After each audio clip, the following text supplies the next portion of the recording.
Hey guys, how's it going? It's Monday, which means it's time for our writing time with Will. So we're going to go ahead and get into it a little bit. And the question that I have as far as writing goes, when you deal with a main character, one of the biggest questions that they should have is, what is my motivation? Why am I doing what I'm doing? Why is this so important to me? I'm going to take two people from fiction to kind of illustrate this point. The first one is John Wick, and the second one is Katniss So, for those of you who don't know, John Wick, of course, is the movie character played by Keanu Reeves. Just got a sequel to that movie a while back, so, we may get a third one. You never know. And then with Katniss Everdeen, she was the heroine of the Hunger Games series. So anyway, motivation. What does it mean? It means that thing that drives that person to do what they do. If you look at Katniss, for example, her initial motivation was simple.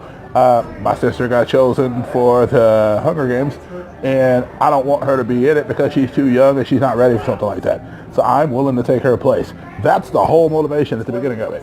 You really don't see her wanting to start a revolution or anything like that. She's just surviving. She's just doing what she needs to do to survive and help her family survive. But then as time goes on, her motivation shifts, her motivation changes. As she begins to realize what she's actually doing is she is bringing forth the power of revolution via her life, via her surviving, via her winning in the Hunger Games, different things like that, and how that is causing the structure to change of the government. And so as time goes on, that motivation shifts to where she begins to see herself as an instrument for justice, as an instrument of change, as an instrument of motivation to motivate others, to stand against the fears they have of this big evil corporation that's been running these Hunger Games for generations. And so her motivation changes, but the point doesn't change, which is as her motivation changes, she has to become different. She has to become different. She has to step up more levels in different ways. It's not just about shooting arrows at people, but it's about motivating the masses at an eventual point. By the time you get to Mockingjay, she's not only the main character of the story, but she's an inspiration to other people to stand with her against the evil of the government that's trying to continue these Hunger Games. All the districts are beginning to come together, and so of course the enemy has to come through and try to stop them. And that's what motivation looks like. Motivation takes your character from point A to point B. And sometimes that can happen multiple times in the course of a character. And we're going to do another analysis of another character, that's John Wick. John Wick was a man who lost his wife at the very beginning of the series. And at the beginning of it, he's trying to mourn, he's trying to deal with the loss of his wife.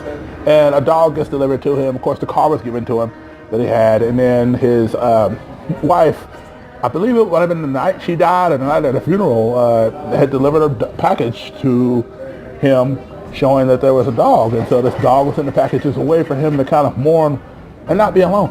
And here's the thing, he would have been fine. Like, that would have been the end of the movie had nobody messed with him. But this kid, during the course of him being out one day, sees his car and he wants it. And so what does he do? He comes in, gets a grand of people, and they decide to rob him.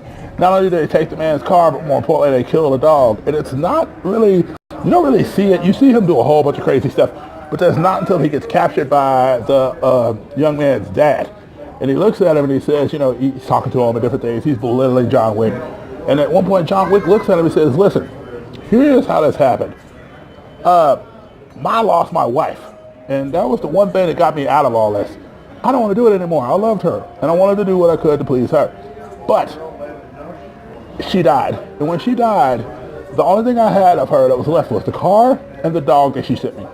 Your son came in and he took my car and he killed my dog. So here's the deal. You can bring me your son or you can die right alongside him. And it's interesting because his motivation was very simple.